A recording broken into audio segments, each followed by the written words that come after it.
Hi, this is Dr. Julian Vance. I hope this will teach you something today. Introduction. This book is not for the weak attention span. It is for those who are ready to take control of their life. In a world drowning in noise, distractions, and endless dopamine hits, most people have forgotten how powerful silence and discipline can be.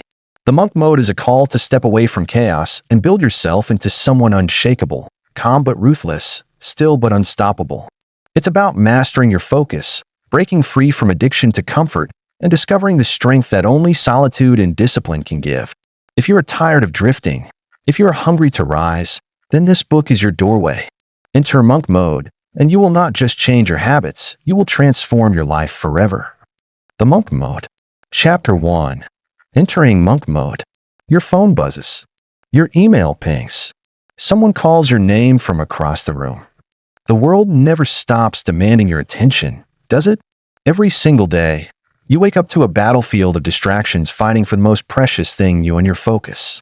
Most people lose this battle before they even realize they're fighting it. But what if there was another way? What if you could step out of the chaos and into something deeper, something that transforms not just your productivity, but your entire life? Welcome to monk mode. Monk mode isn't about becoming a hermit or abandoning the modern world. It's about mastering it. It's the art of creating sacred space in your life where deep work happens, where real growth occurs, and where you finally get to meet the person you're capable of becoming. Think of it as your personal laboratory for excellence. Imagine waking up tomorrow and feeling completely in control of your day. No reactive scrolling through social media. No scattered energy jumping between meaningless tasks. Instead, you move with intention. Every action serves a purpose. Every moment builds towards something greater. This isn't fantasy, this is what happens when you embrace the monk mindset. The ancient monks understood something we've forgotten in our hyper-connected age. They knew that true power comes from within, not from external stimulation. They discovered that by removing distractions, they could access levels of focus and clarity that seemed almost supernatural to the outside world. Their monasteries weren't prisons, they were power plants generating extraordinary human potential. You don't need to shave your head or take vows of silence. Modern monk mode takes these timeless principles and adapts them for your life right now. Whether you're an entrepreneur building a business, a student preparing for exams, an artist creating your masterpiece, or simply someone who wants to live more intentionally, monk mode becomes your secret weapon. The first thing you must understand is that entering monk mode requires a fundamental shift in how you view your time and attention. Most people treat their focus like it's unlimited, carelessly spending it on whatever captures their interest in the moment. But focus is finite. It's your most valuable currency, and like any currency, it must be invested wisely. When you decide to enter monk mode, you're making a declaration. You're saying that your goals, your growth, and your potential matter of more than temporary comfort. You're choosing delayed gratification over instant pleasure. You're selecting depth over surface-level engagement. This choice separates the extraordinary from the ordinary. The beauty of monk mode lies in its simplicity. Strip away everything that doesn't serve your highest purpose. Eliminate distractions that fragment your attention. Create boundaries that protect your energy. Establish routines that support your goals. It sounds simple because it is simple, but simple doesn't mean easy. Your brain will resist at first. It's been trained to expect constant stimulation, to jump from task to task, to seek novelty every few minutes. When you first enter monk mode, you might feel restless, maybe even anxious. This is normal. This is your mind detoxing from the addiction to distraction. Push through this discomfort, and something magical happens on the other side. Clarity emerges. Suddenly, you can think deeper thoughts. Problems that seemed impossible become solvable. Ideas that were buried under mental noise rise to the surface. You start to remember what it feels like to be truly present in your own life. This clarity becomes your competitive advantage in a world where most people can barely focus for 5 minutes straight. Monk mode isn't a temporary fix, it's a lifestyle upgrade. It's about creating systems and habits that consistently produce exceptional results. When you master this approach, you don't just get more done. You get the right things done.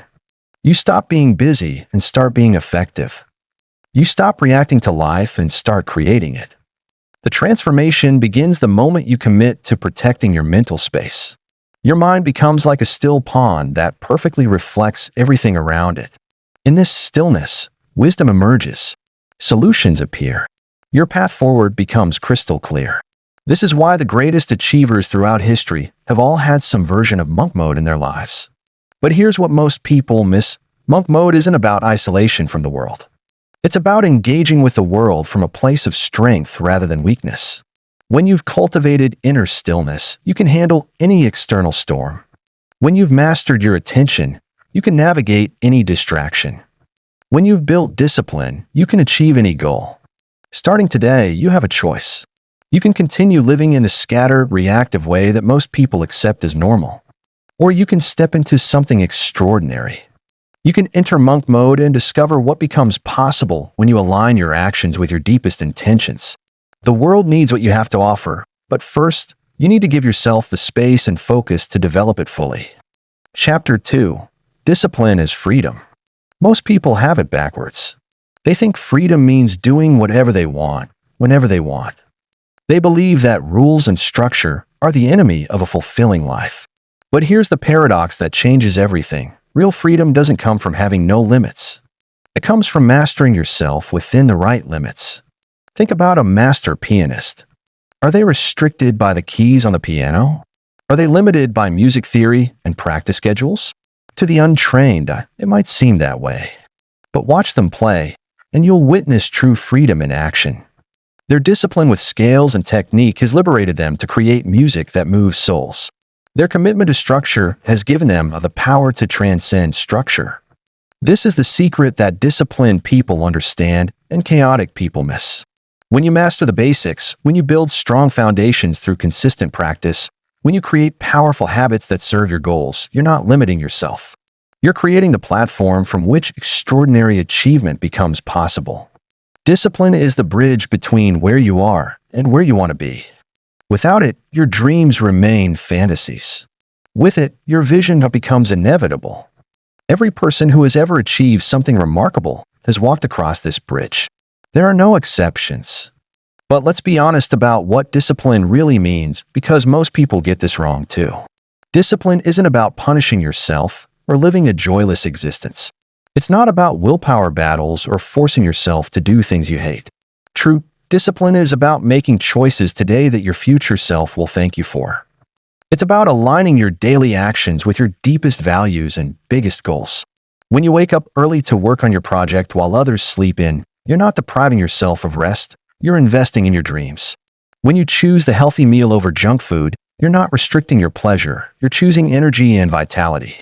When you say no to social media and yes to reading, you're not missing out on entertainment. You're feeding your mind with wisdom. The disciplined life is the free life because it's the intentional life. Every choice serves a purpose. Every action moves you forward. You're no longer at the mercy of impulses, emotions, or external circumstances. You become the author of your own story rather than a character in someone else's drama. Consider the entrepreneur who wakes up at 5 a.m. every day to work on their business before their regular job starts. To some, this might look like sacrifice. But to the entrepreneur, this is freedom in action. Those quiet morning hours, free from interruptions and distractions, are when breakthroughs happen. That discipline creates the space for creativity to flourish and dreams to take shape. The same principle applies to every area of life. The athlete who follows a strict training regimen isn't confined by their schedule. They're building the strength and skill that will allow them to perform at levels others can only imagine. The student who maintains consistent study habits isn't missing out on fun. They're creating the knowledge foundation that opens doors to extraordinary opportunities. Discipline creates predictable results in an unpredictable world. When you commit to showing up consistently, when you do the work even when you don't feel like it, when you maintain your standards regardless of circumstances, you become unstoppable. Success stops being about luck or timing and starts being about inevitable outcomes. But here's where it gets really interesting. As you build discipline in one area of your life, it spreads to other areas automatically. The person who commits to daily exercise finds it easier to maintain a clean diet. The individual who establishes a morning routine discovers they can stick to a budget more easily. Discipline is a muscle that gets stronger with use and affects your entire life. The freedom that comes from discipline isn't just about achieving external goals. It's about internal peace. When you know you're living according to your values, when your actions match your intentions, when you're consistently moving toward what matters most, you experience a deep satisfaction that no external achievement can provide. You become free from regret, free from the anxiety of wasted time, free from the disappointment of unfulfilled potential. This is why disciplined people often seem so calm and confident. They're not stressed about whether they'll achieve their goals because they trust their process. They're not anxious about the future because they're creating it through their daily choices. They're not overwhelmed by options because they have clear priorities and strong boundaries. The path to this kind of freedom starts with small choices. Choose to wake up when your alarm goes off instead of hitting snooze. Choose to complete your most important task before checking email. Choose to read instead of scrolling through your phone. These might seem like tiny decisions, but they're actually acts of self-liberation. Each choice reinforces your ability to control your life rather than letting life control you. As you build this momentum, something remarkable happens. The things that once required enormous willpower become automatic. Your disciplined actions transform into empowering habits. What used to feel like restriction starts to feel like strength. You realize that discipline isn't the enemy of freedom, it's the creator of freedom. The undisciplined person wakes up each day wondering what will happen to them. The disciplined person wakes up knowing what they will make happen. One lives at the mercy of circumstances. The other creates their circumstances. One hopes for a better future. The other builds a better future. Your discipline today determines your freedom tomorrow. Every moment you choose structure over chaos, consistency over convenience, and growth over comfort, you're casting a vote for the person you want to become. These votes add up, and eventually, they elect a new version of yourself, one who is truly free because they are truly disciplined. Chapter 3: The Ritual of Solitude. The greatest discoveries in human history weren't made in crowded rooms or noisy cafes. They emerged from the quiet corners of solitary minds. Einstein walked alone through Princeton streets, wrestling with the universe's secrets. Darwin spent years in isolation, thinking deeply about evolution. Tesla retreated into his laboratory, away from the world's chaos, to birth the ideas that would power our modern age. What did these giants understand that most people miss? They knew that solitude isn't punishment. It's preparation. It's where ordinary minds transform into extraordinary ones. While everyone else fills their silence with noise, the wise seek the opposite. They hunger for the quiet spaces where real thinking happens. Your phone buzzes every few minutes. Your calendar overflows with meetings and social obligations. You're surrounded by voices, opinions, and endless chatter. But when was the last time you sat alone with just your thoughts? When did you last experience true silence, the kind that makes your mind stretch and grow? Most people fear solitude because they mistake it for loneliness. They run from quiet moments, filling every gap with podcasts, music, or mindless scrolling. They've forgotten that solitude is where you meet your true self. It's where your deepest insights live, waiting patiently for you to show up and listen. The ritual of solitude begins with a simple decision. You choose depth over distraction. You choose quality thoughts over quantity of stimulation. You realize that your best ideas don't come when you're consuming someone else's content. They come when you're creating space for your own mind to work. Start small. Find 15 minutes each morning before the world wakes up. Sit without your phone, without music, without any external input. Let your mind wander. Don't try to solve problems or force insights. Just be present with yourself. Notice how uncomfortable this feels at first. That discomfort is your mind detoxing from constant stimulation. As you practice this daily solitude, something magical begins to happen. Your thoughts become clearer. Your creativity flows more freely. Problems that seemed impossible start revealing their solutions. You discover that your mind is far more powerful than you imagined, but only when you give it space to breathe. The great philosophers knew this secret. Thoreau built a cabin in the woods. Marcus Aurelius wrote his deepest thoughts in private journals. The Buddha found enlightenment under a tree, alone with his thoughts. They understood that wisdom doesn't come from absorbing more information. It comes from processing what you already know in deeper ways. Create your own sacred space for solitude. It doesn't need to be fancy or Instagram-worthy. A simple chair by the window works perfectly. What matters is that you show up consistently. Make this appointment with yourself non-negotiable. Treat it like the most important meeting of your day, because it is. During these quiet moments, pay attention to the thoughts that surface. Don't judge them or try to control them. Simply observe. You'll notice patterns in your thinking. You'll see where your mind goes when it's not being directed by external forces. This self-awareness becomes the foundation for everything else in your life. Solitude also teaches you to be comfortable with yourself. When you can sit peacefully with your own mind, you become less dependent on others for entertainment or validation. You develop an inner strength that can't be shaken by external circumstances. You become your own best company. The ritual extends beyond sitting in silence. Take solo walks without earbuds. Eat meals without checking your phone. Drive without the radio. These small acts of solitude train your mind to find richness in simplicity. They help you rediscover the lost art of being present with your own thoughts. Notice how different you feel after spending time alone versus spending time in constant company. Solitude energizes you in ways that social interaction cannot. It's not antisocial behavior. It's the ultimate form of self-care. You're giving your mind the space it needs to process, integrate, and create. Many successful people have morning routines that begin in solitude. They journal, meditate, or simply think before engaging with the world. This isn't coincidence. They understand that how you start your day determines how effectively you'll navigate everything that follows. Begin in solitude, and you'll carry that clarity with you. The ritual of solitude becomes your secret weapon. While others are scattered and reactive, you're centered and intentional. While they're consuming endless content, you're creating original thoughts. While they're dependent on external stimulation for happiness, you found contentment within yourself. As you deepen your practice, extend your periods of solitude. Spend entire mornings alone with your thoughts. Take solo retreats, even if it's just a few hours in a park. The longer you stay with yourself, the more you'll discover.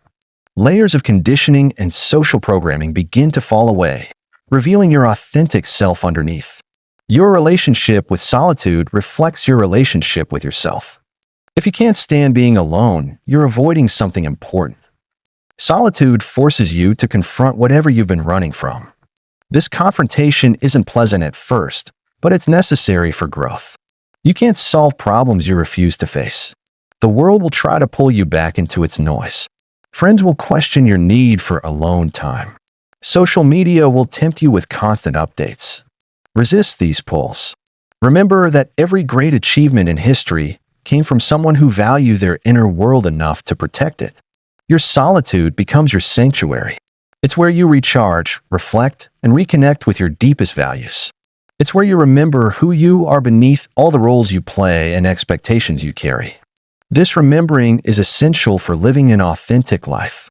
The ritual of solitude isn't about becoming a hermit. It's about becoming someone who chooses their inputs carefully. Someone who values the quality of their thoughts over the quantity of their social interactions.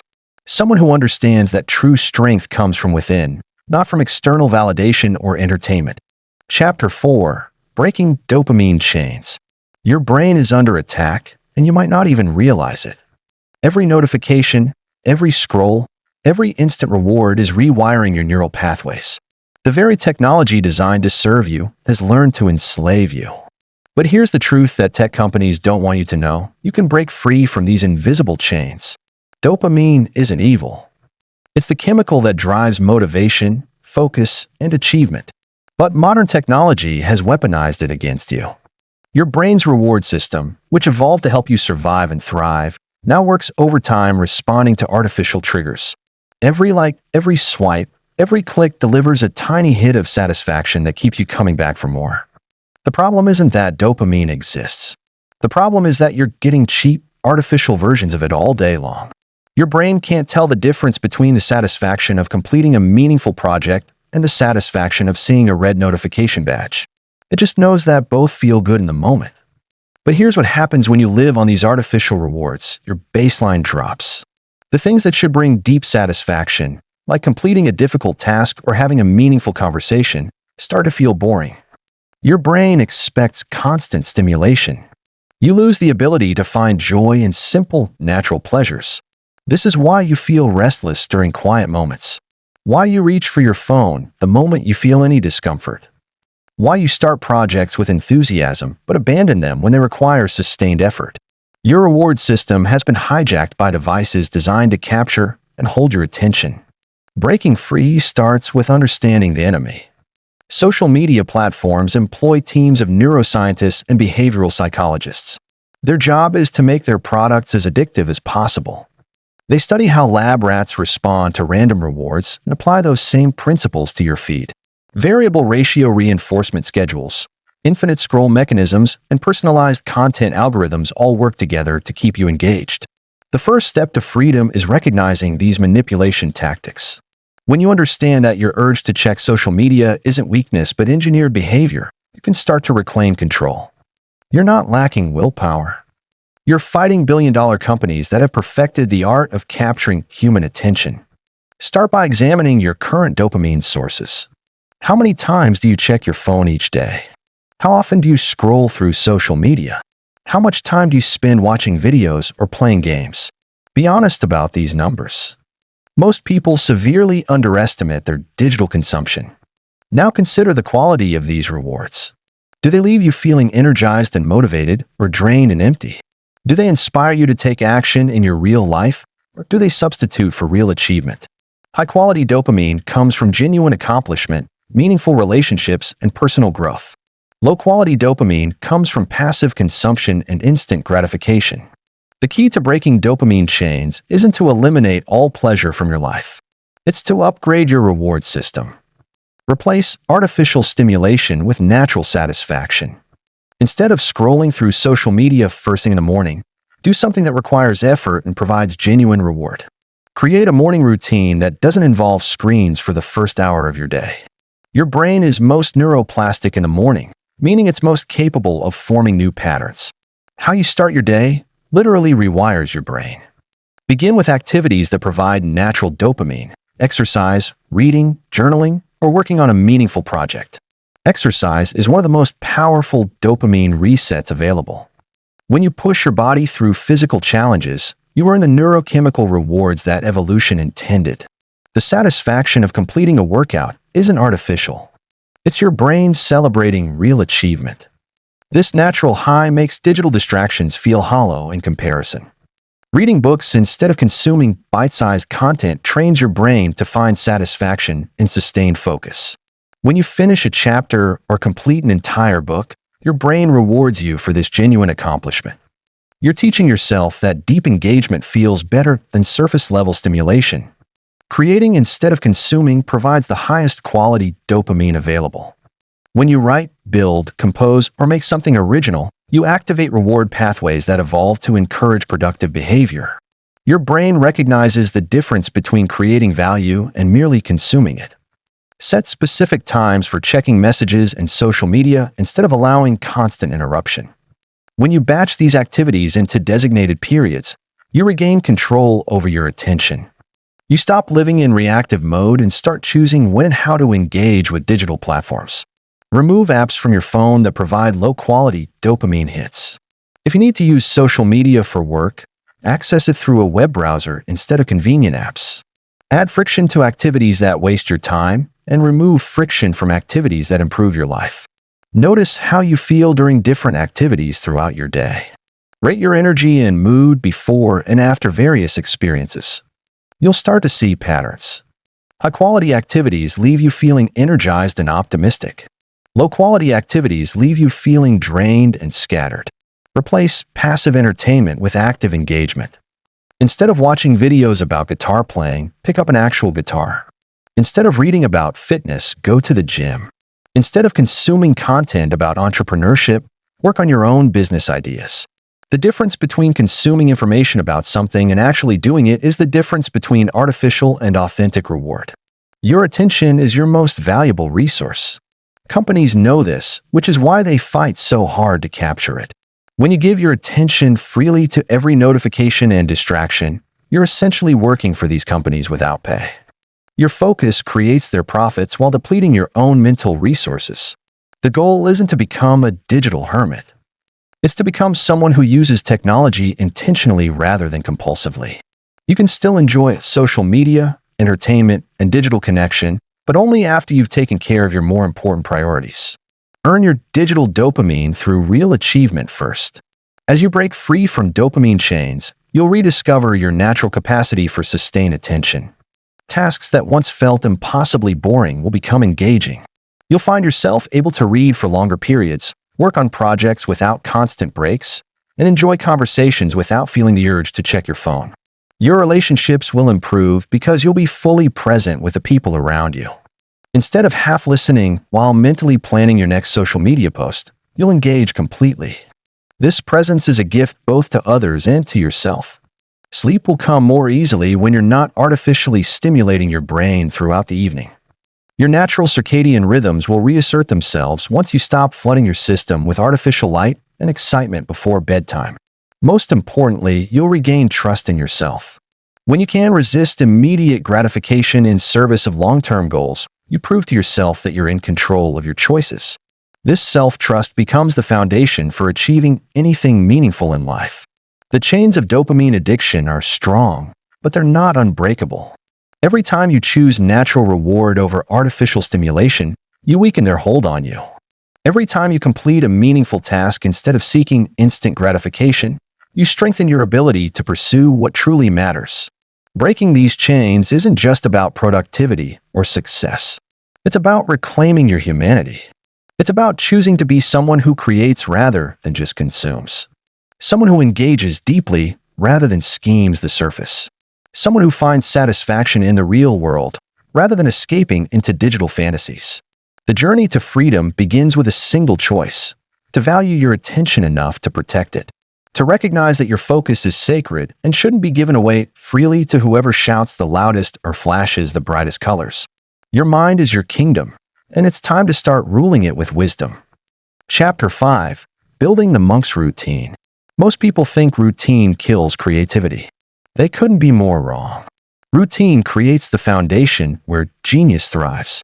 When you eliminate the chaos of deciding what to do next, your mind becomes a laser beam instead of scattered light.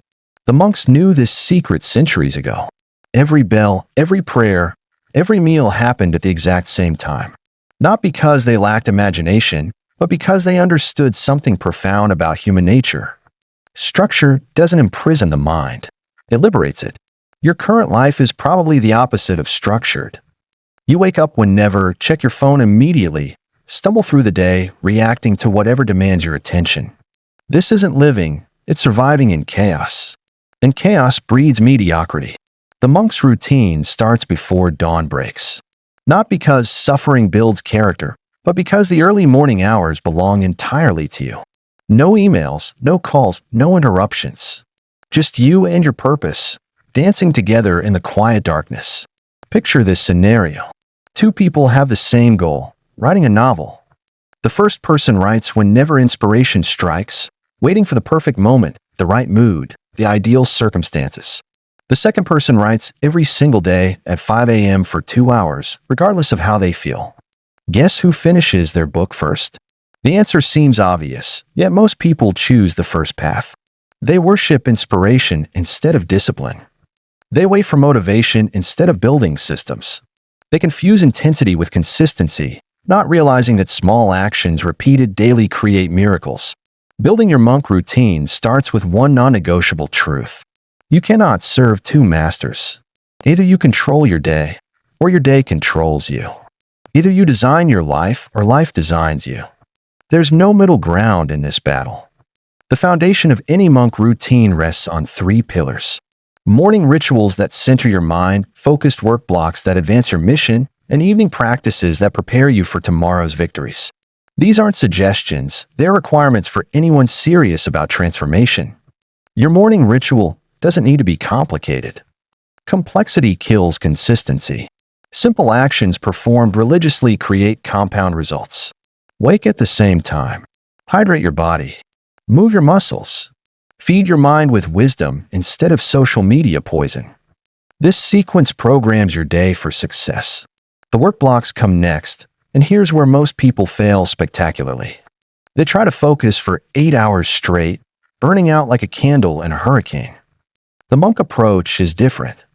Intense focus for shorter periods, followed by complete rest. Quality over quantity. Depth over breadth. Think of your attention like a muscle. You wouldn't lift weights for 10 hours straight and expect good results. Your focus muscle works the same way. Train it hard, then let it recover. This creates strength instead of exhaustion. The evening ritual closes the loop. Review your victories. Acknowledge your failures without judgment. Plan tomorrow's battles. Prepare your mind for restorative sleep instead of scrolling through digital garbage that pollutes your dreams. Most people resist routine because they think it's boring. They want excitement, variety, spontaneity. But here's what they don't understand. Routine in the foundations creates freedom in the outcomes. Structure in your schedule creates space in your mind. The legendary basketball player Kobe Bryant followed the same routine for 20 years. Same wake-up time. Same workout sequence. Same preparation ritual. People called him obsessed. He called it professional. While others searched for shortcuts, he mastered the fundamentals. While others chased motivation, he built habits. Your routine becomes your identity. Show me someone's daily habits, and I'll show you their future. The person who exercises every morning becomes an athlete. The person who reads every evening becomes a scholar. The person who creates every afternoon becomes an artist. Building this routine requires tactical precision. Start with one habit, not 10. Master that single behavior until it becomes automatic, then add the next piece. Most people try to change everything at once and end up changing nothing. The monk builds slowly but builds permanently. The resistance will come. Your old self will fight viciously to maintain the status quo. Your phone will seem more interesting. Your bed will feel more comfortable. Your excuses will sound more reasonable. This is the test. This is where most people quit and return to mediocrity. But you're different. You understand that temporary discomfort creates permanent improvement. You know that today's discipline becomes tomorrow's freedom. You realize that the person who can control their schedule can control their destiny. The monk's routine isn't about perfection, it's about progress. Some days you'll execute flawlessly. Other days you'll stumble and fall. The difference between winners and losers isn't the falling, it's the getting back up. Champions don't avoid failure. They recover faster. Track your consistency, not your perfection. Aim for 80% compliance, not 100%. This creates sustainability instead of burnout. Better to maintain good habits long-term than perfect habits short-term. The tortoise understood this principle better than the hare. Your environment shapes your routine more than your willpower. Design your space to support your goals. Remove temptations. Add triggers. Make good choices easier and bad choices harder. Don't rely on discipline alone. Use intelligence to stack the deck in your favor. The compound effect of routine creates miracles over time. Each day seems insignificant, like adding a single drop to a bucket. But drops become streams, streams become rivers, and rivers carve canyons through solid rock. Your daily routine is that unstoppable river. People will question your dedication. They'll call you rigid, obsessive, boring. Let them. While they debate your methods, you'll be busy creating results. While they search for balance, you'll be building mastery. While they make excuses, you'll be making progress. The monk's routine transforms ordinary people into extraordinary achievers, not through magic or talent, but through the boring, unglamorous work of showing up every single day. This is how legends are born. This is how greatness is built. Chapter 6. The Warrior Mindset. Stillness isn't weakness, it's compressed power waiting for the perfect moment to strike. The greatest warriors in history understood this paradox. They could sit motionless for hours, then explode into devastating action when the moment demanded it. This is the warrior mindset hidden within monk mode. Most people confuse activity with achievement. They're always busy but never effective. They mistake noise for progress, movement for momentum. The warrior monk knows better.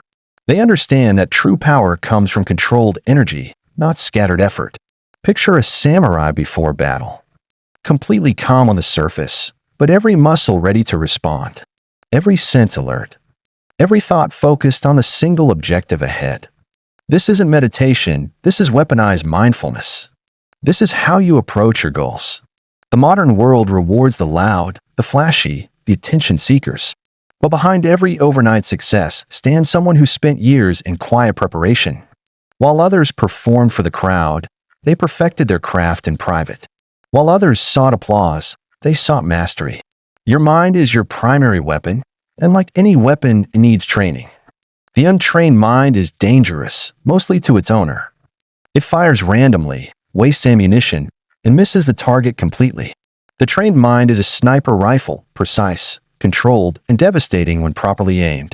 Building the warrior mindset starts with accepting an uncomfortable truth. The world doesn't care about your feelings, your comfort, or your excuses. It only responds to results. You can cry about this reality, or you can use it to forge yourself into something unbreakable. Pressure doesn't create warriors, it reveals them. Anyone can stay calm when life is easy. The true test comes when everything falls apart, when deadlines loom, when critics attack, when failure seems inevitable. This is when the warrior mindset proves its worth. The warrior monk doesn't avoid pressure. They seek it out. They know that diamonds form under extreme conditions. They understand that muscles grow through resistance. They realize that character develops through adversity. What breaks others makes them stronger. Temptation is the warrior's greatest enemy, more dangerous than any external threat. It whispers seductively, promising immediate pleasure in exchange for long-term dreams. The weak surrender quickly. The strong resist longer. But the warrior monk does something different. They transform temptation into fuel. Every time you resist temptation, you build mental muscle. Every time you choose the harder path, you develop inner steel. Every time you say no to instant gratification, you say yes to your future self. This is how ordinary people develop extraordinary willpower. The warrior mindset requires ruthless honesty about your current situation. No sugarcoating. No excuses. No victim stories. Look at your life with the cold precision of a military strategist. What's working? What's failing? What needs to change immediately? Most people lie to themselves constantly. They blame circumstances, other people, bad luck, unfair advantages. The warrior takes complete responsibility for their results. This isn't masochism, it's empowerment. When everything is your fault, everything is under your control. Endurance isn't about physical toughness alone. It's about mental resilience. The ability to keep moving forward when every fiber of your being wants to quit. This quality separates achievers from dreamers, winners from wannabes, legends from footnotes in history. Building endurance is like building calluses. At first, the work is painful and creates blisters. But gradually, your hands develop thick protective skin that allows you to work without discomfort. Your mind works the same way.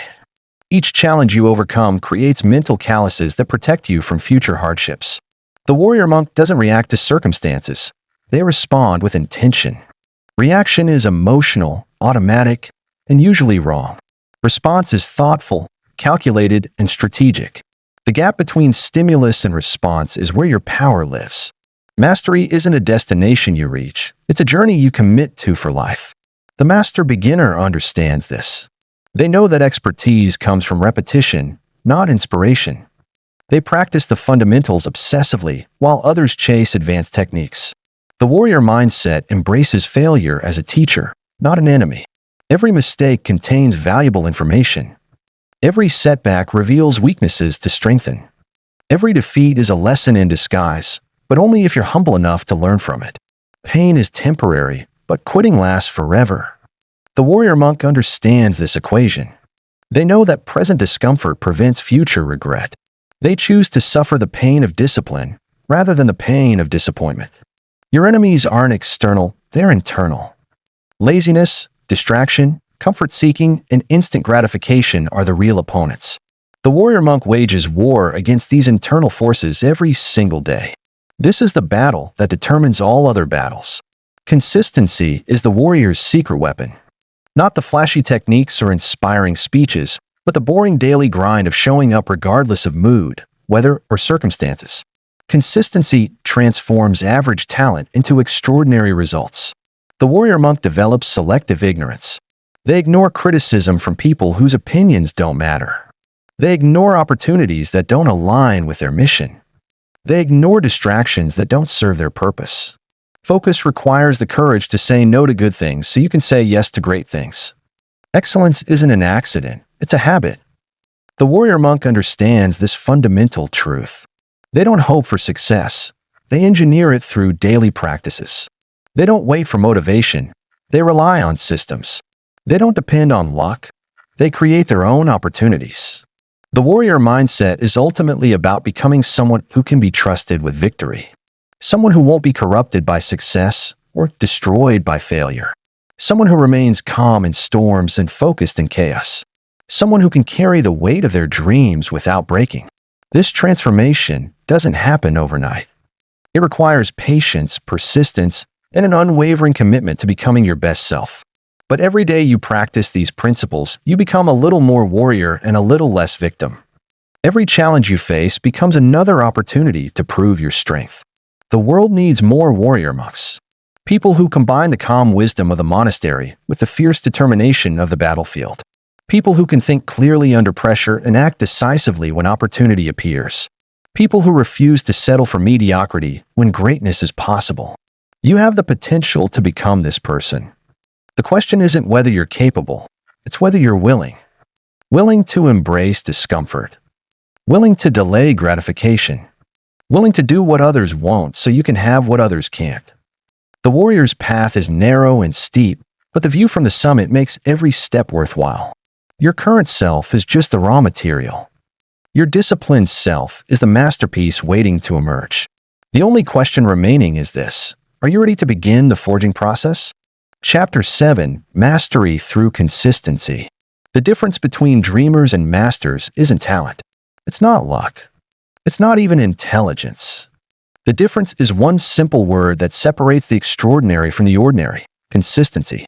While others chase shortcuts and magic formulas, masters understand that greatness lives in the boring, unglamorous space between wanting something and having it. Think about water carving through solid rock. It doesn't happen overnight. Drop by drop, day after day, year after year, that water creates canyons that take your breath away. Your daily habits work exactly the same way. Each small action might seem meaningless today, but string together 1,000 of these moments, and you'll look back amazed at what you've built. Most people fail at monk mode not because they lack motivation. They fail because they treat it like a sprint when it's actually a marathon. They go all out for 3 days, burn themselves to the ground, then wonder why they can't sustain the energy. But here's what the masters know: sustainable progress beats explosive starts every single time. Your brain loves patterns. When you do the same positive action at the same time every day, you're literally rewiring your neural pathways. What starts as a struggle becomes automatic. What once required willpower eventually runs on autopilot. This is how ordinary people become extraordinary, not through superhuman effort, but through superhuman consistency. The secret weapon of every master is understanding that small daily wins compound into massive life changes. Read 10 pages every day, and you'll finish 50 books this year while others are still looking for time to start one. Write 300 words daily, and you'll have a novel while others debate about finding their voice. Exercise for 20 minutes each morning, and you'll transform your body while others hunt for the perfect workout plan. But let's talk about the enemy that kills more dreams than failure ever could: boredom. The modern world has trained us to crave constant stimulation. We switch apps when we're bored. We change channels when something doesn't grab us immediately. We quit habits when they stop feeling exciting. This addiction to entertainment is why most people never master anything. Boredom is not your enemy, it's your training ground. When you can sit with the discomfort of repetition, when you can find meaning in the mundane, when you can keep going even when it stops feeling fun, you've unlocked the master's secret. Champions are built in boring practice sessions, not in highlight reels. Your ability to push through tedium is your competitive advantage in a world full of quitters. Every master has walked through the valley of boredom and emerged stronger. The pianist practices scales thousands of times. The athlete runs the same drills until muscle memory takes over. The writer fills page after page with terrible first drafts. They understand that mastery isn't found in the exciting moments. It's forged in the thousands of unremarkable ones that nobody sees. Here's how you turn boredom into your superpower. First, reframe repetition as refinement. Each time you repeat your routine, you're not just going through the motions, you're polishing your craft. The 100th push-up teaches you something the first one couldn't. The 50th meditation session reveals insights that were invisible on day one. Second, focus on the process, not the outcome. When you're bored, your mind starts questioning why you're doing this. It wants instant results.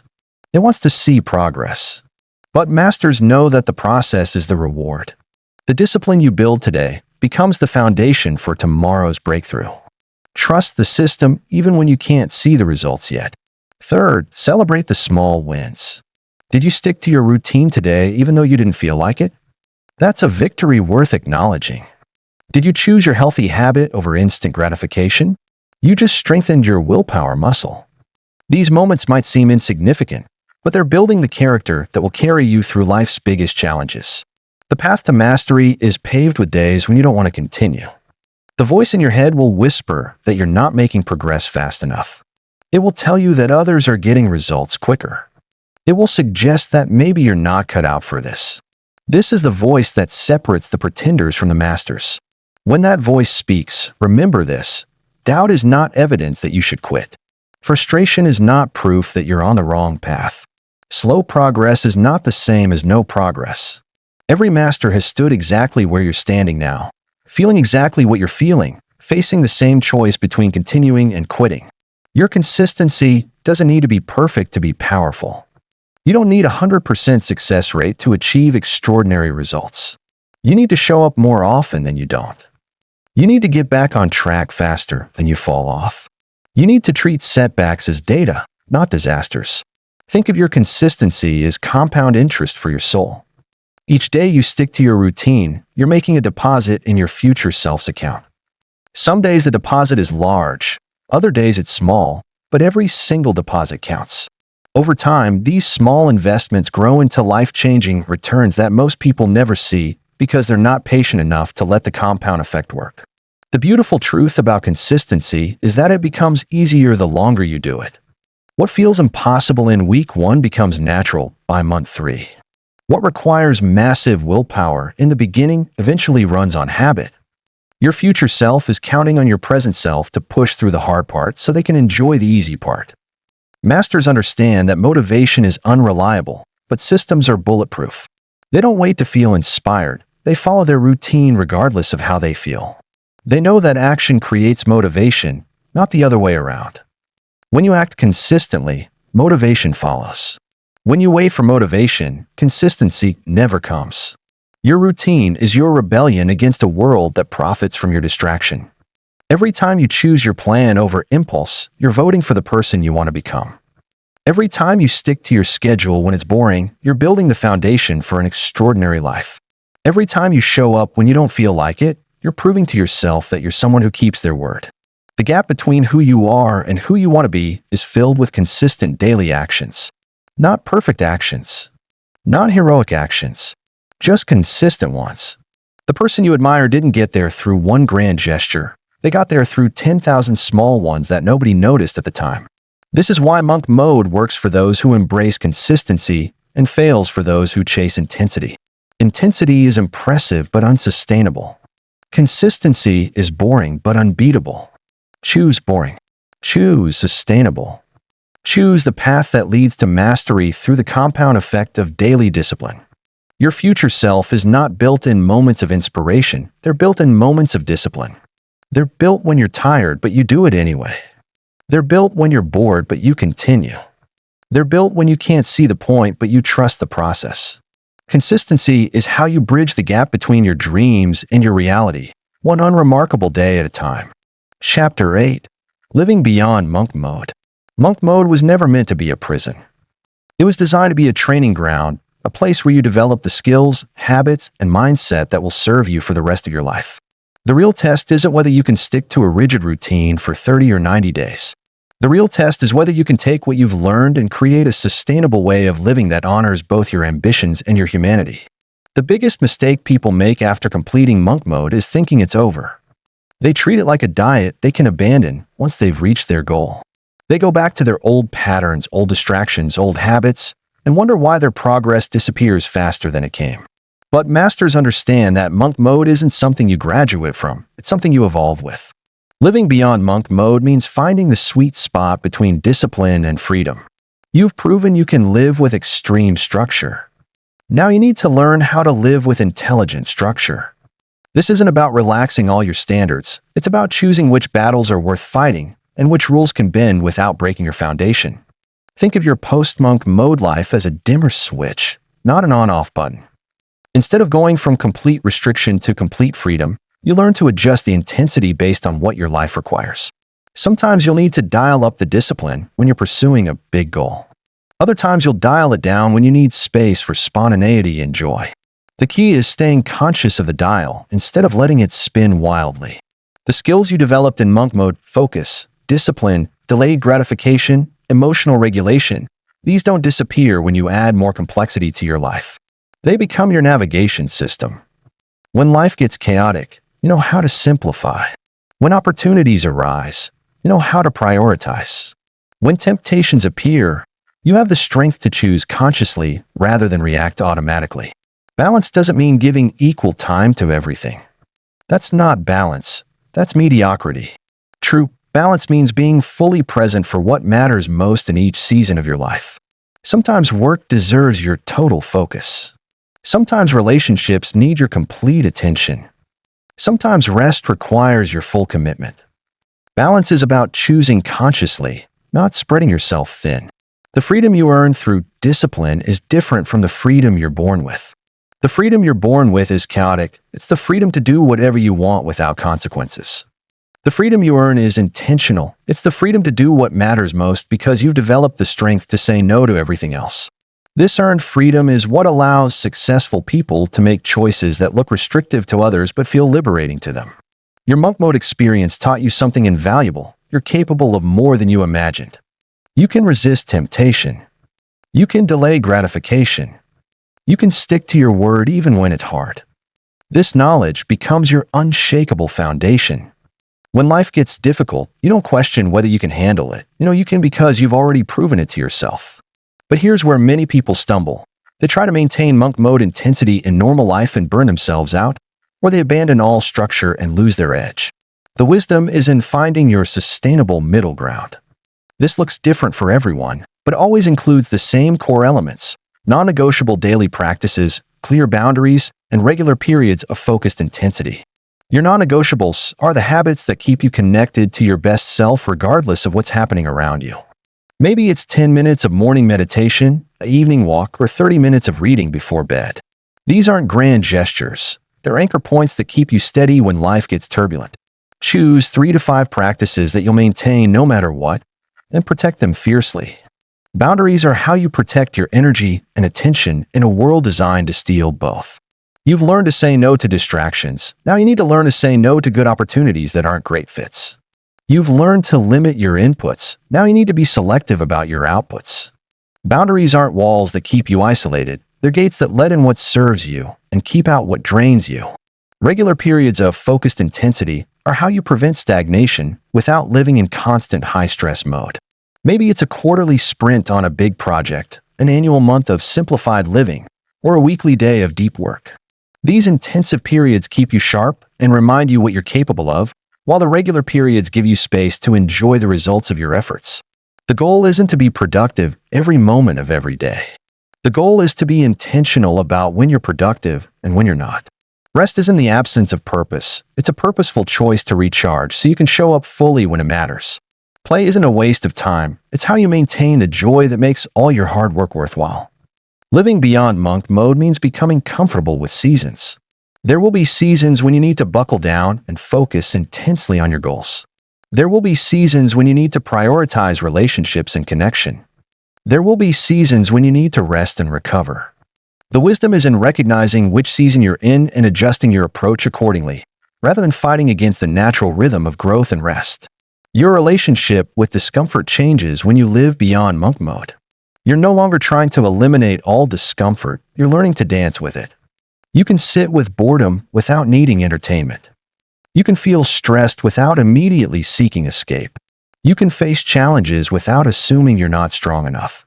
This comfort with discomfort becomes your competitive advantage in a world full of people running from anything that doesn't feel good. The compound effect doesn't stop when monk mode ends, it accelerates. The habits you built continue working even when you're not thinking about them. The discipline you developed continues paying dividends even when you're focused on other things. The mental strength you gained continues supporting you even when you're not actively training it.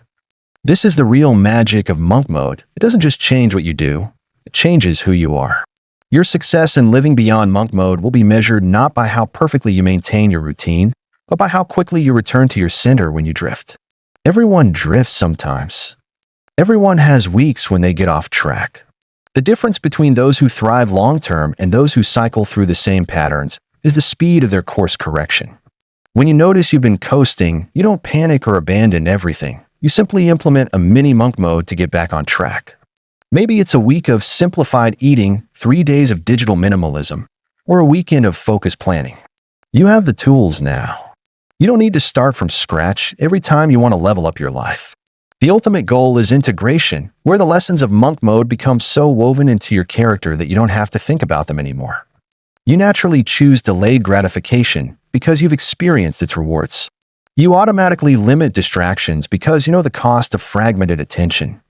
You instinctively prioritize what matters because you've learned the price of living without intention. This is how monk mode becomes a way of life rather than just a temporary intervention.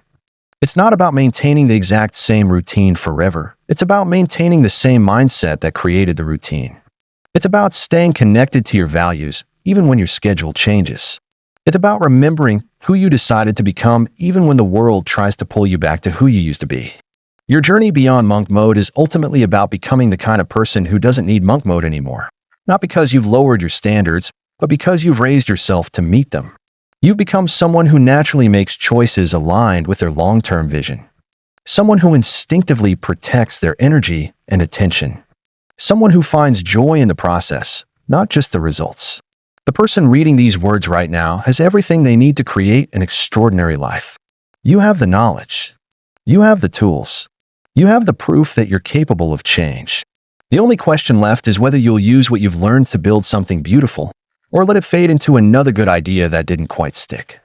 The world needs what you're capable of creating when you're at your best. It needs your focused attention, your disciplined effort, your consistent growth. Monk mode taught you how to access your best self. Now it's time to share that self with a world that desperately needs what you have to offer. The training is complete. The real work begins now.